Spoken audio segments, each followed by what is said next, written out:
Welcome back to another episode of the Startup Therapy Podcast. This is Ryan Rutan, joined by Will Schroeder, CEO and founder of startups.com.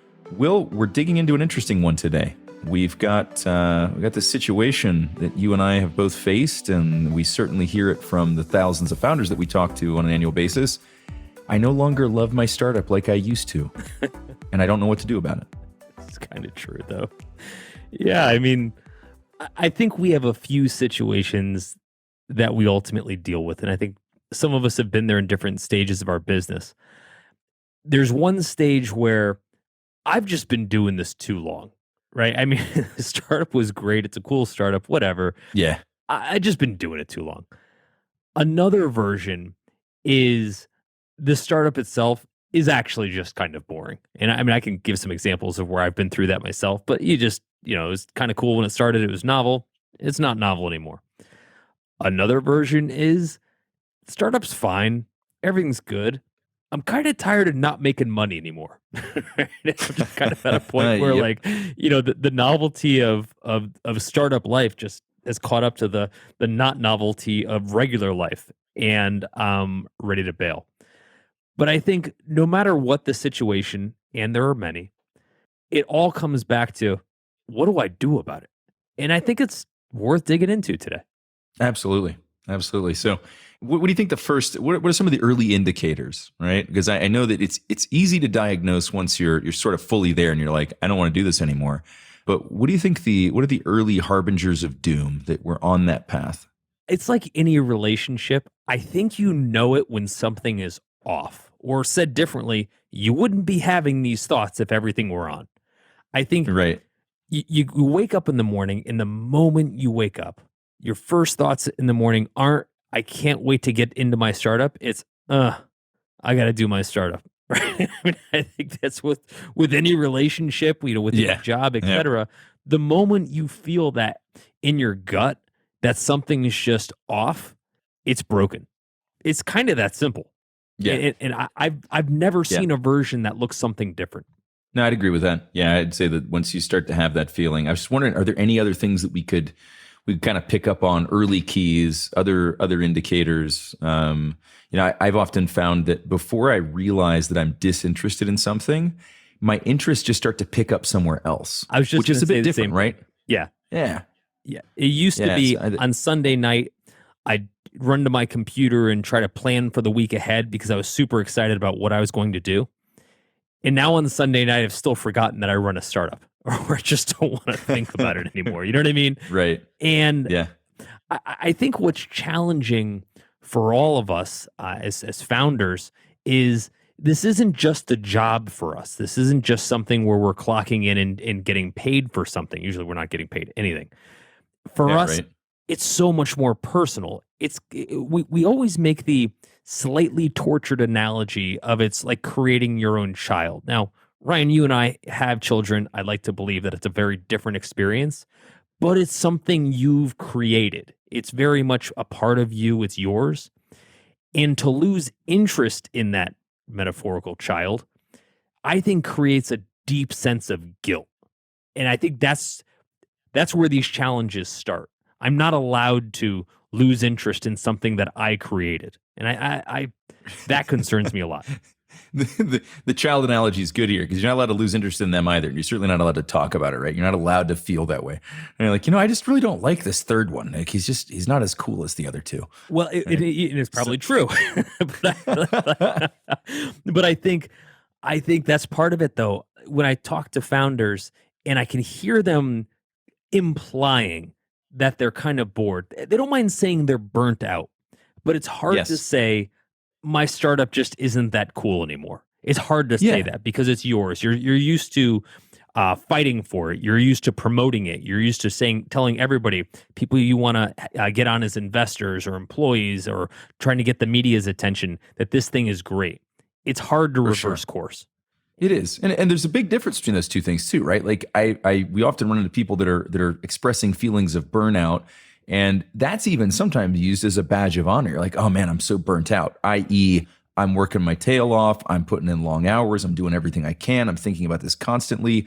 I'm just out of energy, right? There's a huge difference between that and I have energy. I just don't want to spend it here anymore, right? It's not me, it's you. Yeah. That's the much harder conversation to have. And the example we gave, I think we wrote a short article about this, was I love pizza. I absolutely, absolutely, absolutely love Yes, you do. pizza. Yes, you do. And my waistline suggests as much. However, however, it doesn't mean I like pizza all the time for every meal. At some point, I may just decide I want to try something else. Maybe I've just been doing this one thing for so long and it was cool for a while, but I want to go do something else. That's not Yeah. unreasonable. I'll give you an example. I'll give No, you a no. few examples. And Ryan, you were here for these. Over the past few years at startups.com, we've acquired a bunch of venture funded companies, some great companies. Within that, though, none of the founders are here. Not a lot of people know that. When we did each of the acquisitions, we did a total of 6. None of the founders came on board with the acquisition. That's right. And that was a very deliberate decision. What folks don't know is what that conversation looked like with those founders heading into these decisions and into these acquisitions, rather. Here's kind of how it went. And Ryan, I remember you and I talked about this. Hey, I love what we built out of insert company, but I kind of want to go do something else. Yeah. And I feel like I'm kind of trapped in this a little bit. And if we do this acquisition, obviously you're going to expect us to come on board with you. And I don't know if I'm ready to do another 2 to 3 years of this. And Ryan, what was our answer to that? Let us stop you right there. This wasn't an invitation for you to come hang out with us. This was an invitation for you to sell us your company. Yeah. And you are excused at the point of sale. Yeah. Yeah. It was the same every time. And I think, it was funny because there was a sense of relief, right? In a lot of cases, they were like, oh, yes. whew. And I think for the founders, what they may have forgotten about for a minute, we quickly reminded them, is that they're selling to founders, particularly founders who really care a lot about other startup founders. Yep. And by way of that, our part of the discussion was, look, of course you're bored, right? I mean, that's kind of why we're sitting here. If you wanted to do nothing but this, you'd be doing it. We would be having this discussion. Exactly. Yep. And our answer every time early in the conversation was, please, for the love of God, go do something else. Go do something that you care about way more than this. And I think it let them off the hook, but it was the first time someone else had given them permission to be okay with letting it go. And I thought that was really amazing. It's amazing how often we come back to that word, permission, right? It has to have appeared in probably 30% of our episodes, because often in a startup, you're the only one who can give yourself permission and you don't feel comfortable doing that. So when you do find a scenario where a third party, particularly another founder, gives you that opening and says, it's okay to do that, the amount of relief and release that gives to that founder is astounding. Yeah. And I think it's okay to say, I'm bored with my startup. It's okay to say this idea was cool, but I'm just not that into it anymore. The problem is, we're usually not in a position where we can untether ourselves from it. We're essentially the captains that have to ride this thing to the bottom of the ocean. Everyone else can quit. We can't. And I think that's where this feeling of guilt combined with this feeling of being trapped starts to fester and creates a really big problem that kind of manifests into a bit of helplessness. And that really concerns me as well. Yeah. I mean, at that point, the founder is on this path towards total despair, and just even being on that road is awful. But then once you arrive at that point where you feel like, I don't want to spend my energy on this, let's be honest, like once you've turned that corner and you no longer want to put your energy into it, you've done whatever you could to try to reignite your passion around it or not, but for whatever reason it's not there, it's so hard to push energy into something like that. And then you couple that with feeling incredibly trapped so that you don't want to spend your energy, but you're not allowed to go spend it anywhere else. You just get this weird mix of being completely drained on one hand, completely pent up on the other. And it's just a disaster for the founders. And you and I have both gone through this, and we've both watched countless founders go through this. And funnily enough, like the real answer is just don't do that. Don't feel guilty about it. let yourself give yourself the permission. We're giving you the permission. If you're listening now and you're going through this, you have our permission. It's okay to be bored. It's okay to say you're bored. It's okay to not want to do it. It's also okay to not do it. Now, there are some circumstances that you probably need to put into place, some things that have to happen in order for it to be okay. You can't simply as you said, you're the captain of the ship, you're driving the bus. You can't simply step off while it's still rolling. Right? Not fair to everybody else involved. So let's talk about that. So what are your options? Like I want to jump out of the driver's seat. How much do I have to slow this thing down? What do I have to do to make a good transition for the company, the team, investors, customers, everybody involved? Well, I think the first step before you're getting into the actual how do I dismantle my, either the org and or my relationship with it, I think the first thing we have to do is to figure out whether this is a trend or a blip as far as our relationship to the company. Yes. And I bring that up as a prelude to this because I think these things are often hard to tell the difference from when you're in it. When I wake up in the morning and I say I don't want to go to this startup, there might be a few reasons I feel that way. One of them could be I'm tired of the anxiety that comes with being broke. That's fair. I mean, why wouldn't you be? Another one could be I've just been working too hard. I've been killing myself doing 80 hours a week or whatever your version of killing yourself is. Yeah, sure. And I'm just drained. The energy bar is gone. And then there's another part, which is I actually just don't like the business that we're in, or I've done enough of it. To put that in perspective, in case you're thinking, boy, how could I ever do that? Jeff Bezos created the most transformative e-commerce platform and probably one of the greatest companies in our lifetimes. And he still got bored and launched rockets. Yeah. Elon Musk built one of the most transformative electric car companies and he got bored and also launched rockets. Yeah. I mean, there's an odd theme here. Apparently you're one step away from launching rockets. But my point is, look, man, the most successful, most accomplished people in the world still were bored enough with what they were doing on a primary basis to go do something else. It's natural. Again, most people are thinking, well, things aren't going well, so I'm bored. Not necessarily. Sometimes what you're doing just isn't what you're supposed to be doing. And that's okay. And that's okay. But I think we have to be able to step back and say, before I make any rash decisions, before I say, hey, I need to make a hard life change, we need to figure out which problem we're actually addressing. Sure. Because as you said, a lot of things can lead to this. And it's not necessarily just boredom, right? You may just not want to do this for any number of reasons, right? I can think of a handful of others, like team toxicity, right? If you just got you got a toxic team member or even a pervasively toxic culture, that's a big one. And we've talked about this separately on another episode entirely, and that can be a big issue, and that can lead to disinterest or not wanting to be in the startup or not wanting to be around it. Another one is that the organization grows in a way that you no longer represent the same thing to the organization that you used to. Right? You may have, it may have grown to the point where now operations is far more important than vision, and that's not your thing.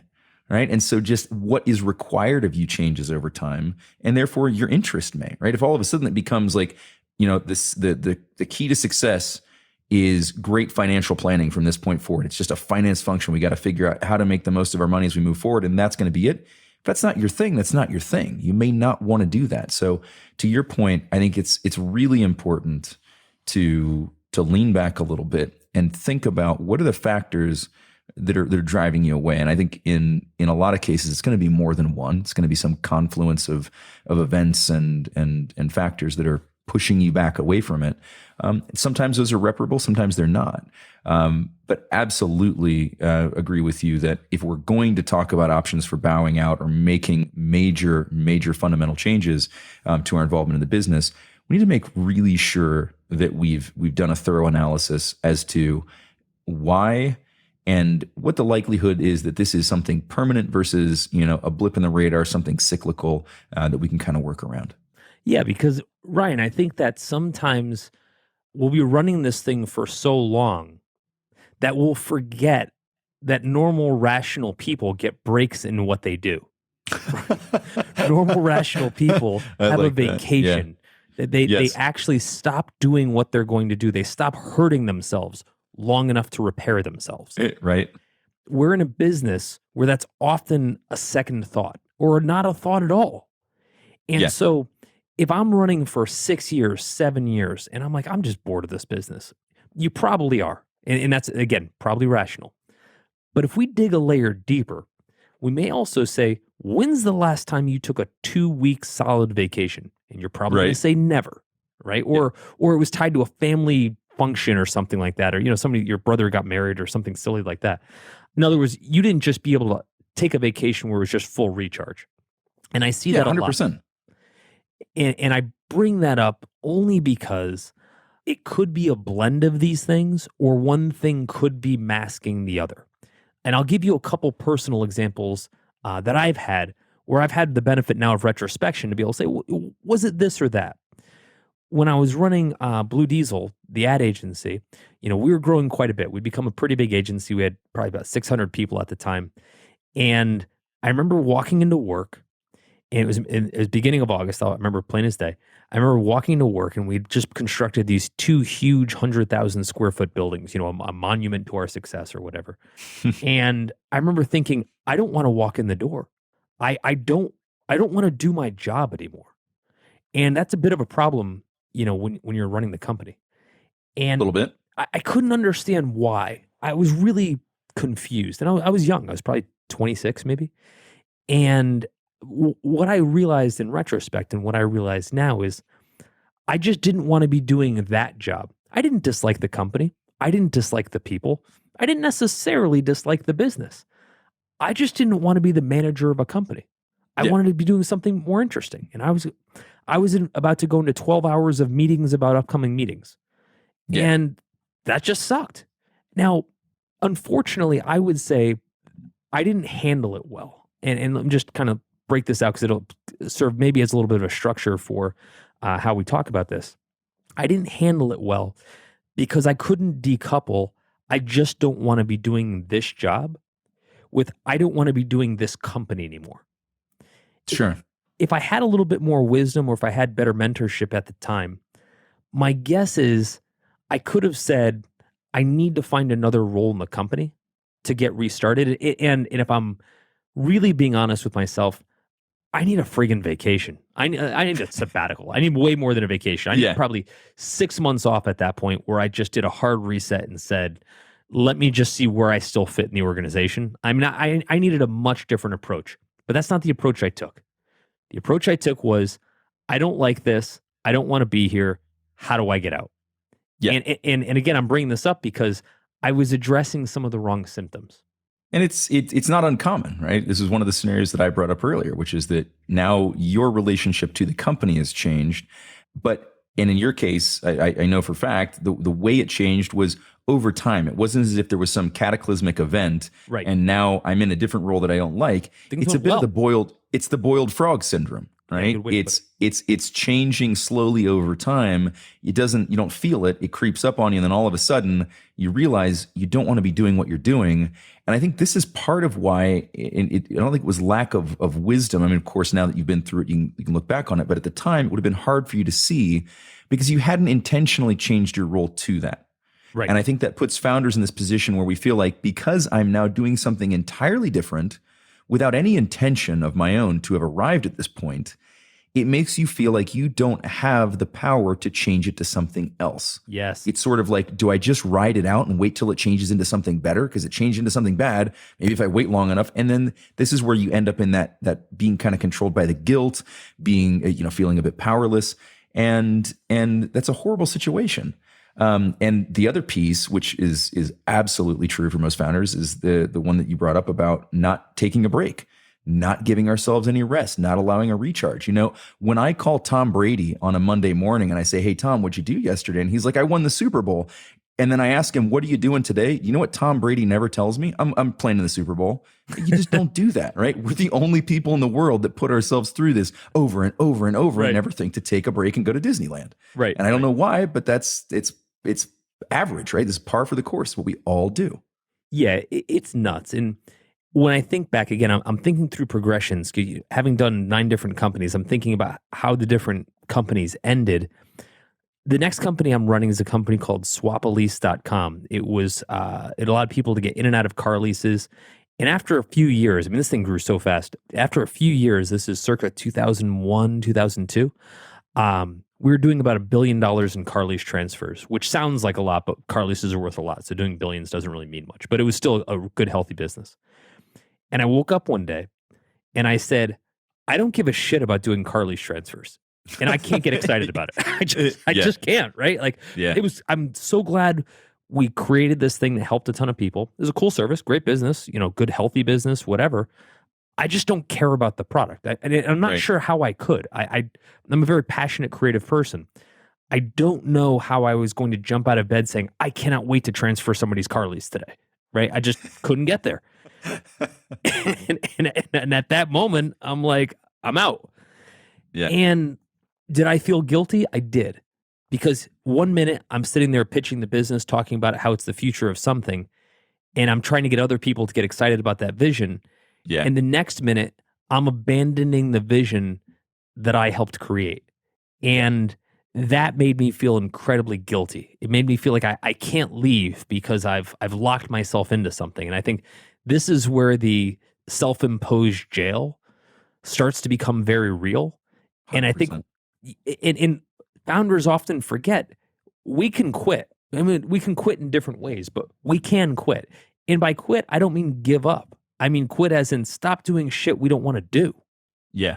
Well, we did an entire episode on that, right? It was one of the keys to our happiness in running startups.com was that we stopped doing things we didn't want to do anymore. We also did an entire podcast on feeling like a founder fraud. And we didn't talk about this scenario in particular, but this one that you just described where, you walk into a meeting, you got to get everybody hyped up and feeling great about, this is the future of how leases will get transferred. This is all the stuff we're doing. And then you walk out of that meeting going, yeah, but I don't want to do any of that shit, right? Talk about a trigger for feeling like a founder fraud. You're literally two-faced at that point, right? And it does not feel good at all. Yeah, and I think that at some point we have to be honest with where we actually stand with these feelings and which situation or which combination of feelings we're actually trying to address. And again, I can't help but bring up over and over, it's usually a combination of these. It's not just one. It's not just, hey, the startup is boring. It's also, and I'm burnt out, and I'm tired of losing money. Yes. And I'm tired of working with these people, and I'm tired of working with these clients, and and we need to do something about it. So I think it's safe to say, let's talk about what to do about it. Yeah. What are our options? Well, let's start with this. You have options. We always think that we're painted into a corner. Hey, I started this thing. I have no options. That's bullshit. You have options. It's how willing are you to put those options into practice? Sure. And so often the first option is to figure out who else could be doing your job. And here's where people screw this up. They say, I'm going to leave the company. I need to find a person to do my job. If you can, wonderful. I tried it. I succeeded never, to be clear. I've tried this so many times. I've never succeeded at it. I've tried it probably among 4 different companies. I've tried it. I can go on and on and on. It's not easy to do. This isn't like, hey, I'm just swapping out somebody on the customer service team.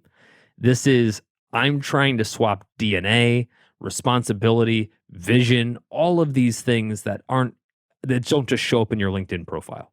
Right. So the first thing I always tell folks is if you're thinking about how to eject from this thing, it's not about replacing you per se. Ultimately, it will be. It's about how does the rest of the team fill in?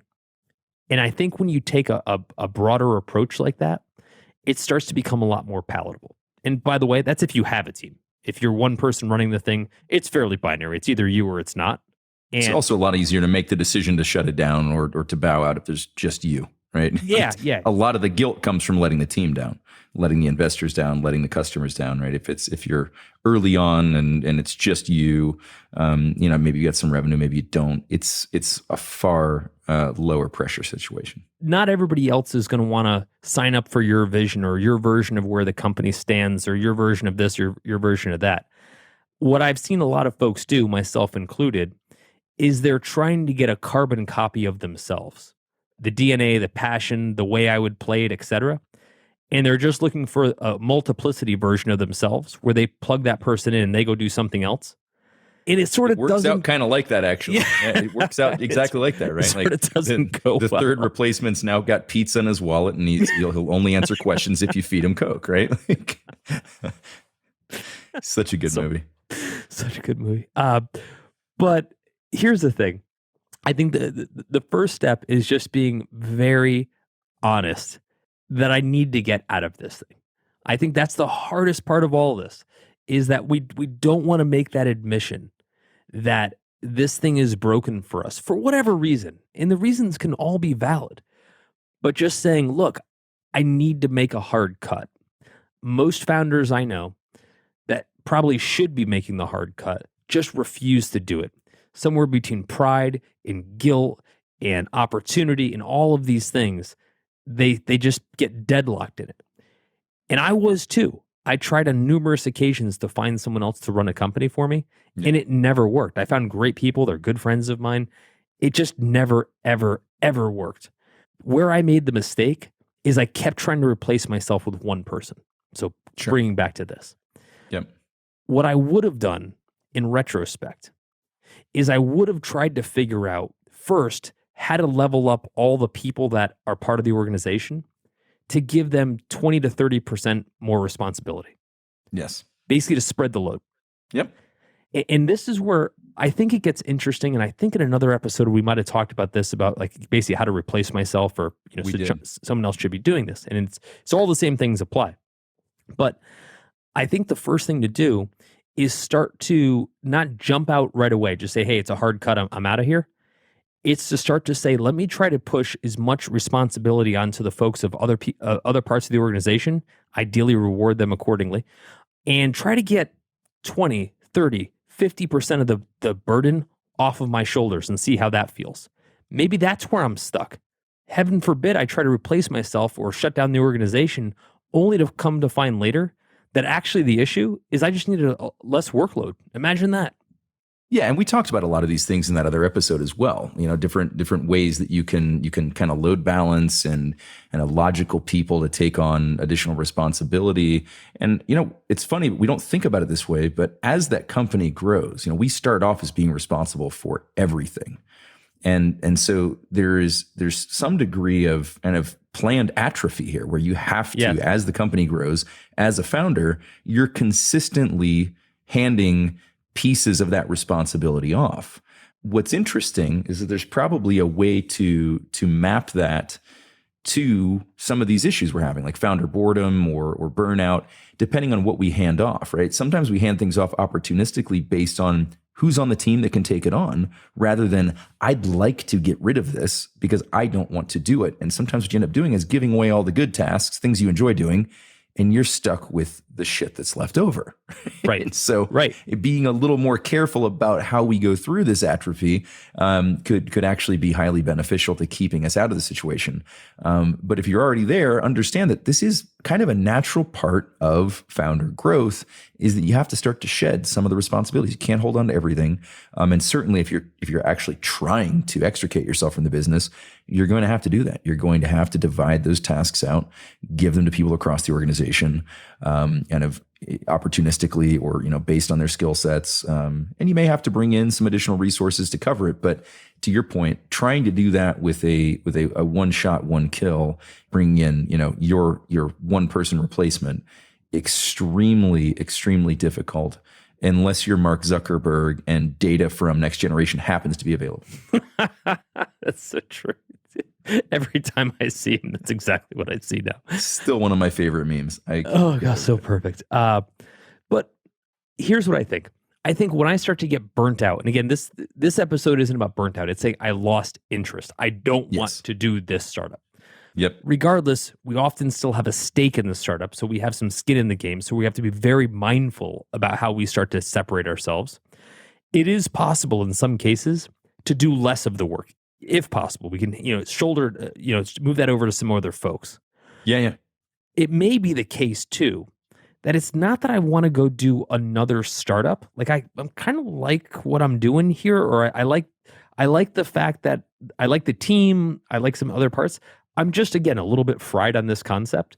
If I was still at SwapElise and I was feeling the same way, or if I was still at Blue Diesel and I was feeling the same way, what I would have done is I would have tried to find some other way to spend 50% of my time, right? I've done a hobby. I would have done anything else to try to just get my head out of this thing for a while so I could recharge a little bit. When I was at Blue Diesel with 600 people, I mean, there's plenty of other people to do my job. I'm long since gone there for 20 years. They've got like 20,000 people there or something like that now. Trust me, there's plenty of other people there that could do my job a hell of a lot better and have. And so in my mind, all I really needed was an opportunity to go do anything else. And I think assigning some of the workload is one way to do that. Another way, of course, is to bring in someone wholesale. Because I want to point out, in a lot of cases, this isn't just about you personally. Hey, I've lost interest, I'm out. It's about how do I make sure the organization is okay while I go do something else. Yes. And in that case, when we're looking for someone else to fill in for us, it's possible to say that this is basically a temporary role that we'd like to make permanent. It doesn't have to be, I have to find somebody to absolutely take over all duties right away. They take over the presidency. I write a nice letter and I'm gone. It doesn't have to be that. It can be done incrementally, and I think it should, in order for the organization to kind of absorb the change. I also think on the flip side, if I'm the person trying to kind of step my way out, I need to make some deliberate decisions about where my time is about to go. So for example, at startups.com, I'm the CEO of startups. If I were to say, hey, I'm looking to kind of make my way out, and I said, hey, Ryan, would you mind taking over as CEO? I think it would make sense for us to say, here's a timeline where I'm going to start to hand off more and more duties. But at the same time, I should say, if not to you, then at least to myself, here's what I'm going to go do. Right? Yes. Like, here's my plan for doing other shit. And I think that's incredibly important. It is. And it's actually one of the steps that we see people miss all the time. And then they get out of boredom and they just go into like free fall. And you and I can both cite some examples. We will not, but we can both cite some examples where we've watched people go like damn near batshit crazy because now they're out, which is what they wanted. And now they don't know what to do with themselves. Or they start doing really strange things. Like they go off the rails, right? They lost their grounding factor in the universe. And now they're just swinging around. Don't know what to do. When I talk to folks and I say, look, I understand what you're running from. What I want to ask is, what are you running to? Yes. More often than not, folks don't have an answer for that. By the way, again, we're just drawing some parallels here. This often happens in relationships. You want out of the bad relationship, but you don't really know what you want in the next relationship. And so you wind up kind of in this amorphous region in between where you're not in a relationship, you're away from the bad relationship, but you're not in a good new relationship either. And that's a whole other set of challenges. Yes. And I think the same applies here. I think people are saying, I'm so busy trying to get out of this, I don't know what I want to get to. And I think that's dangerous, because if you don't have some other way to fill that time or fill that interest or fill that energy, you're going to exacerbate the problem.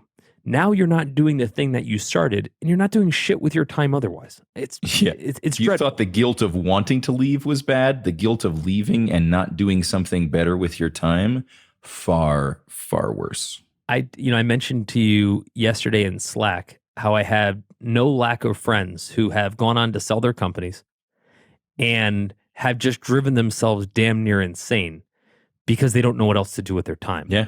Now, this discussion isn't about that. This isn't, I've lost interest in my startup and Jeff Bezos just bought it, right? It's definitely not the discussion. Right. We'll maybe have a different episode on that one. What we're saying is, I don't want to do this thing that's frustrating me, but I don't know where I want to put my time. So my only advice here, and I think, Ryan, what you and I are trying to convey here is, you have to have a place that you're going to. not just a place you're going from. I think that's really, really important. And I think you need to be very deliberate about how you express that, again, to yourself and to the team. Absolutely. Yeah. I mean, in this situation, the worst thing you can do is to do nothing.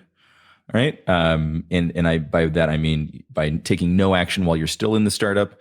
If you do decide to leave or step back or reduce your time, and you do nothing with that newly found time, just as dangerous for everyone involved. Right.